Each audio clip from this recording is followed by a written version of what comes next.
Guys, may magandang puppet toy ba dyan? Baka meron. Para gawin mong puppet. Okay, boys, let's go!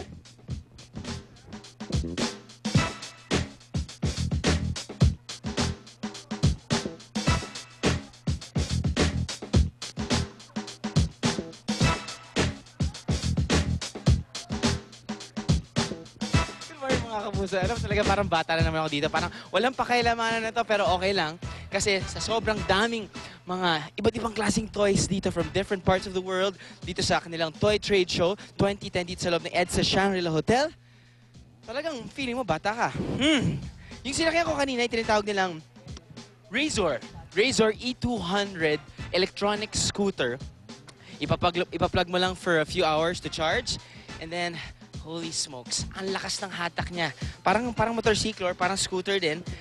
Yung throttle niya dito sa may kanan, tapos ang bilis. Feeling ko hindi na pambata yan eh. Pero anyway, what a rush. Okay, punta naman tayo dito sa mga toys na para sa akin panlalaki. Kaya kasama natin ngayon si Kuya Albert Coronel, Branch Manager. Kuya, may microphone ka ba? Wala. Okay lang. Ang suot-suot ko ngayon ay night vision goggles. See? How cool is this? Sa sobrang dami ng instances na nagba-brown out sa Pilipinas, this will come in really, really handy. Yeah? Yee! Very easy. Okay, next. Sunod tayo. Meron akong pinaka-high-tech na vision goggles ngayon. Mas high-tech to. Yes, mas high-tech. Ito yung ginagamit ng mga SWAT natin sa US and even dito sa Pilipinas. It's a real night vision goggles na up to 50 feet total darkness makikita mo talaga. Oh! Sige nga, patay nga natin yung ilaw dito. Patay natin yung ilaw. Wait. Wow. Maitim yung cameraman namin pero nakikita ko siya. This is so cool. Same time, meron din akong eto, magugustuhan. Siguro kung bata ka ngayon, magugustuhan mo ito ngayon. Ito yung Spy Watch Video. Spy Watch. Alam mo, pangalan pala, gusto ko nang bilhin. Spy Watch Video. It's a regular watch, pero pwede kang mag-take ng video na 20 minutes.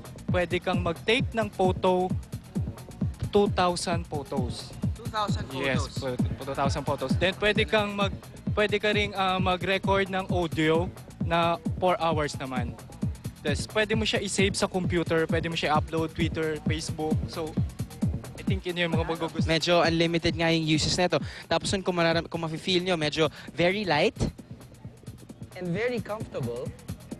See? Alright, pretty cool. Mamaya akong tatanungin kung magkano yung presyo. Next, kuya. Okay, same time, meron ako rito, it's a Creepy Crawlers bag maker. Actually, ilo-launch natin sila ngayon ng mid-September.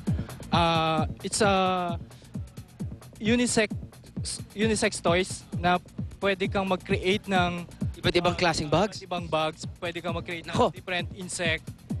Ito yung mga gusto ng mga chikiting na pupunta sa mga gubat or sa kanilang garden para kumuha ng mga insekto. Ngayon, pwede na kayo right in the comfort of your own home, gagawa kayo ng sarili nyong insects with your own forms and shapes and whatever by the use of yung goo, no? So maglalagay ka lang. Within 15 minutes, makaka-create ka ng different kinds of animals. Just push it.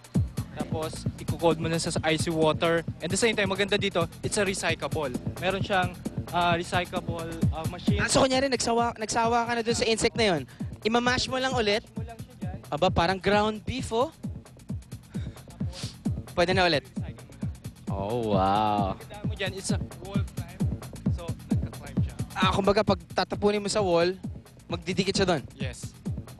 Panalo yan. Maraming salamat. Okay, punta naman natin si Monica. Si Monica rin nagwawala parang bata. Come on. Alright, thanks June. Ako, sa'yo naman yan nilalaro mo. Pero I'm sure masasaya pa ang umaga yung mga kapuso dahil i-discuss naman natin ngayon ang mga fearless forecast sa mga mauusong toys daw ngayon dadating na 2011. Kaya magkasama natin yan si Ms. Jenny Fernandez, Advertising Manager of this event. Hello, Ms. Jenny. Welcome po sa Una Hit It. Alright, so ano po ba yung mga fearless forecast natin ng mga mauusong toys this 2011?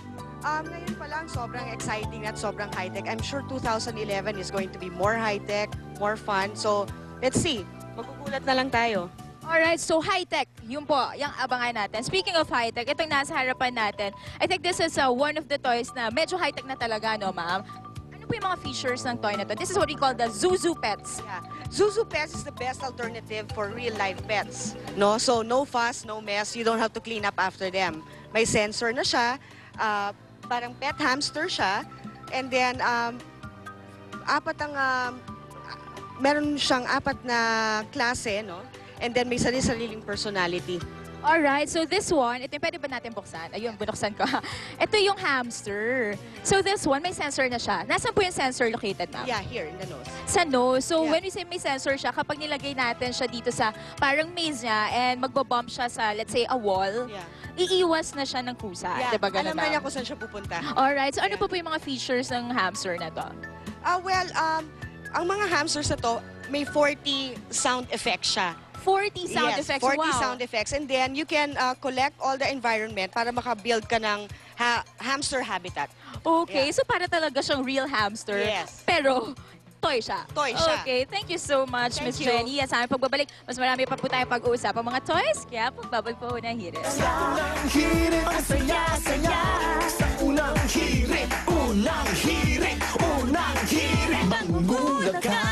Hasain muli